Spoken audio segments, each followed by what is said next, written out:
ഈ പെനിസ് എടുത്ത് കളയുക എന്നിട്ട് അവിടെ ഒരു വെജീന സർജിക്കലി ഉണ്ടാക്കുകയാണോ ചെയ്യുന്നത്? പെനിസ് എടുത്ത് കളയുന്നില്ല, പെനിസിന്റെ ഭാഗം എടുത്ത് കളയുന്നത് മാത്രമേ ഉള്ളൂ. ആ. പെനിസിൽ പല ഭാഗങ്ങളുണ്ട്. ആ. അതിനകത്ത് ഗ്ലാൻസ് പെനിസ് ഉണ്ട്, കോർപ്പോറ ഉണ്ട്, സ്പോഞ്ചിയോസോ ഉണ്ട്, യുറേത്ര ഉണ്ട്, ആ. അങ്ങനെ കുറേ സാധനമുണ്ട്. അപ്പോൾ അതിനകത്ത് ഗ്ലാൻസ് പെനിസിനെ നമ്മൾ ഭാഗികമായിട്ട് റീറ്റെയിൻ ചെയ്യും, എന്ന് വെച്ചാൽ അവർക്ക് സെക്ഷൽ ഉം. ഇതൊക്കെ കിട്ടാൻ വേണ്ടിയിട്ട്. മറ്റേതെല്ലാം നമ്മൾ എടുത്ത് മാറ്റിക്കളയും. യുറേത്രയുടെ നീളം കുറയ്ക്കും, ഡയറക്ഷൻ മാറ്റും. മൂത്രമൊഴിക്കുന്നതിന്റെ ഡയറക്ഷൻ മാറ്റിയിട്ട് ഇതാക്കുന്ന ഒരു കാര്യമാണ്. അതായത് ഒരു ആണായിട്ടിരിക്കുമ്പോ മൂത്രമൊഴിക്കുന്ന രീതിയിലല്ല, ആഫ്റ്റർ Correct.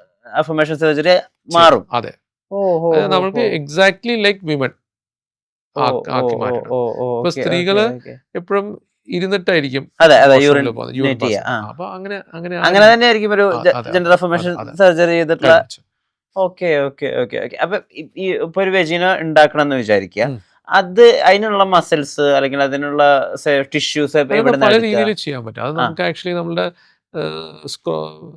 ലിംഗത്തിന്റെ തൊലിയും നമ്മുടെ സ്ക്രോട്ടത്തിന്റെ തൊലിയും ഉപയോഗിച്ചിട്ട് നമുക്ക് അത് ഉണ്ടാക്കാം, അല്ലെങ്കിൽ നമുക്ക് കുടൽ വെച്ചിട്ട് ഉണ്ടാക്കാം. ഇതാണ് യൂഷ്വലി നമ്മൾ രണ്ട് ചെയ്യുന്ന ഒരു ടെക്നിക്സ്.